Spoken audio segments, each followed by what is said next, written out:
Is your refrigerator running? Oh, it's not. Well, you might want to go turn it on, bud.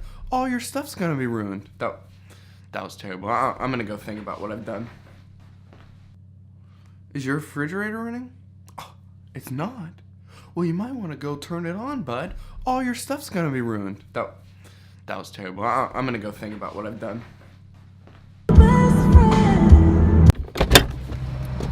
Alright guys, as much as I love being cold from the walk from my car into the gym, I'm freaking ready for spring.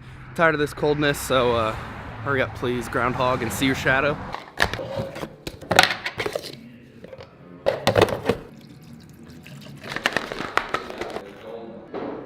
Alright, so I'm switching to push-pull legs, and so I was kind of thinking and wondering, like, when am I going to get my heavy compounds in? Not heavy for me, but compounds are supposed to be heavy. And, you know, I was thinking, because, like, if I'm taking 3 days to hit everything, when am I going to get, you know, all 4 compounds in? So I think what I decided is Monday I'm going to hit bench, like a heavy bench day, which normally should be a push day if everything goes as planned. And then the second push day of the week, which is today, is going to be an overhead press day. So like today I'm hitting overhead press, and then deadlifts will probably be the first pull day of the week, and then I'll probably do squats on the second leg day of the week, because if I do deadlifts normally my hamstrings are sore, or at least a little fatigued the next day, so it wouldn't be logical really for me to hit it wouldn't necessarily be logical for me to hit a heavy squat day right after a heavy deadlift day.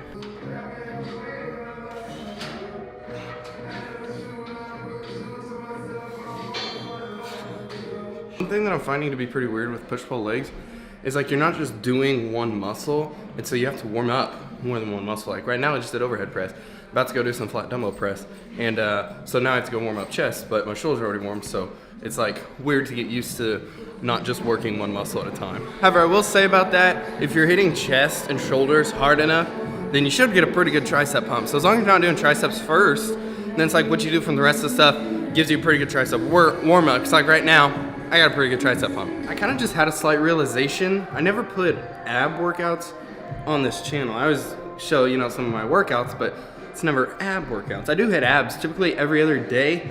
I try to just hit everything. I've tried going through and like doing lower abs one day, obliques one day, and then more of upper abs and the mid to upper core on another day. But honestly, it works best for me if I just get it all done at the same time, because I don't always have the time to go and hit abs. I feel like no matter how much you do abs, your abs won't grow. Kind of like calves in that sense. All right guys, close the door. Don't let anyone see this part. So I'm about to let you in on a really big secret. Are you ready for it? All right, so let's talk about it. Let's talk a little bit about the quote unquote secret to losing weight. Guys, here's the thing. So I'd be willing to bet that there's some of you out there who clicked on this video looking for some magical shortcut that no one's told you about before.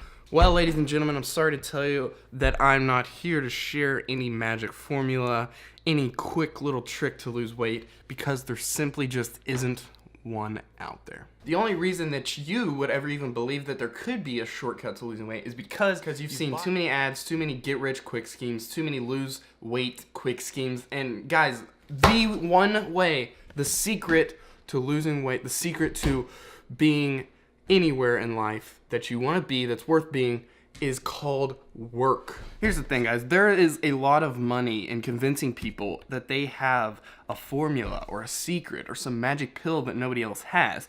And once you can convince someone that, they'll give you as much money as you want. And so it's important to understand that whenever you see someone talking about the shortcut to losing weight or a magic pill or, you know, this and that they're probably trying to get money out of you. Because here's the thing, guys. I want to make this video to talk to those of you who are like I used to be when I was younger, when I was early high school, late junior high. Because I used to buy into this. Like, seriously, I used to think that there was some magic formula out there that I just hadn't yet discovered. And for the longest time, I put off actually losing weight because I was too busy looking for magical solutions to lean up, to burn some fat off. And so it's like, you guys got to understand. I'm talking more so to the younger crowd right now, the crowd that doesn't really work out, maybe the crowd that wants to get into fitness in some sort, maybe they want to start working out and all that. But you guys gotta understand, like, there's no shortcuts. Stop looking for it, because what happens, and I'm about to get Gary Vaynerchuk motivational with you. Not really, I can never match that kind of intensity, but what happens is you spend so much time looking for this magic pill or this shortcut or whatever it is, and then you end up taking away from time that you could have been putting in some freaking work, dude. And so, like, if you want to be where anybody who is anybody is, if you want to, if you want that freaking superhero physique, bro, then you got to do what they did. And you gotta start taking steroids. No, I'm joking. You gotta put in some freaking hard work, guys. Like, going to the gym, to me, is not, like, difficult anymore. As far as getting myself to the gym and working, like, hard in the gym. Like, there's something that... And now, pushing myself, obviously, it's not easy, but it's become sort of like a drug to me. Like I was hitting chest today, doing flat dumbbell press, and my chest started freaking cramping by like reps 7 or 8, and I was doing 12 reps. I freaking love that feeling. Like, it hurts, but you fall in love with it. And so, like, I get that it's hard at first, and I get that you might be struggling at first. I get that you might have a hard time going to the gym, like getting yourself to actually do it. You can't find time, this and that, all these excuses. But here's the thing, guys. Once you start putting in the work, you will start to reap the rewards. All right, so the Bible says that for the moment, all discipline seems painful rather than pleasant, but later it yields the peaceful fruit of righteousness to those who have been trained at it. Guys, this is so important to understand, because once you start to realize that the discipline that you need to get to where you want to go will actually get you there, and you start to implement that discipline, you'd be blown away at where you get to. Like, fitness has become such a big part of my life just because I enjoy the heck out of it, and I enjoy that constant chase for the perfect physique, and that constant chase to step on stage, win shows, and all that. And, like, to me, it's not like once I get there, I'll be done, and then my life's just gonna go on in some other fashion. I see it as more of a lifestyle, not to be douchebaggy, but, like, I see it as something that I'm still going to be doing when I'm in my 30s, maybe even 40s, hopefully. And so it's like, once you view it in that light, once you view it as less of a pill that you're going to take and then everything's going to be better, then you will get so much farther. You'll actually get where you're trying to go. And it's just stop looking for shortcuts, guys. That's basically the message that I'm trying to prevail to you, or not prevail, I don't know what the right word. That's the message I'm trying to get across to you, is that once you start understanding that there's no shortcuts to where you want to go, then you can finally start to put in the work needed to take you where you want to go, guys. This is so important. Don't waver. Make sure that the next time you see an ad from sixpackabs.com, you ignore it, or next time you see an ad or a YouTube video that says, do this thing to get a six-pack in a week, you're going to go click on a different video, preferably mine, and subscribe to my channel. But guys, honestly, that's enough of this rant. So if you take nothing else from this rant, I want you to take away that the secret to losing weight is hard freaking work, guys. Go start putting it in. You'll be amazed by where it takes you. All right, guys, so for lunch, we got, not really lunch, but it's a snack. We got a turkey sandwich, some smoked pepper jack cheese in a bowl. In all this meat, I calculated it out to be roughly 30 grams of protein, give or take.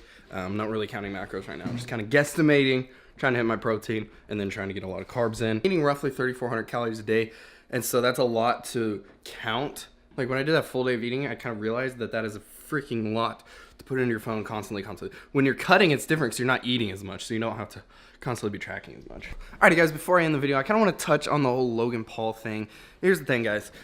If you've been living under a rock, then you might not know, but Logan Paul recently went into the Japanese suicide forest, which honestly I didn't know was a thing, but apparently it's this place popular for going into and never coming out of. So he went in there with the intent of, I think he went in with the aspect of, like, there's ghosts and it's haunted, and so they were gonna sleep overnight there. And pretty quickly they stumbled upon a dead body, and it just blows my mind that A, you would record that, and then B, you would go back later on and watch the footage, edit the footage, get a thumbnail for the video, click upload, and title the video, and all that it takes. Extremely distasteful to the family and to the victim.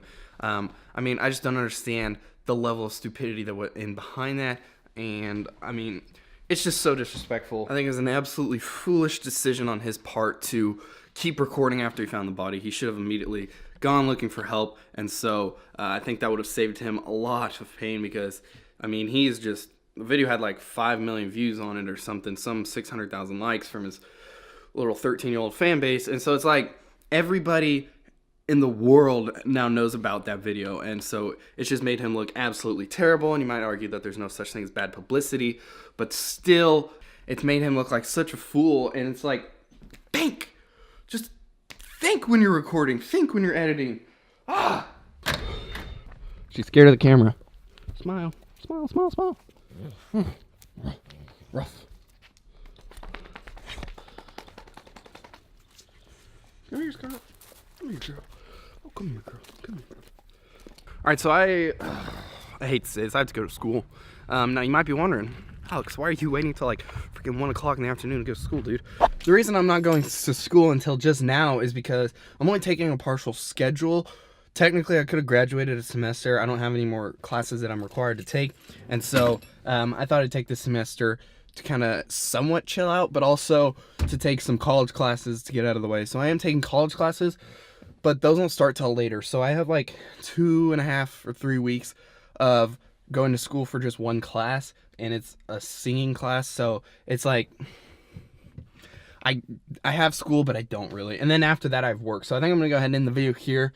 Thank you so much for watching. If you made it this far, I just want you to know that you're a real OG. Make sure to hit the thumbs up button, and we will see you next time.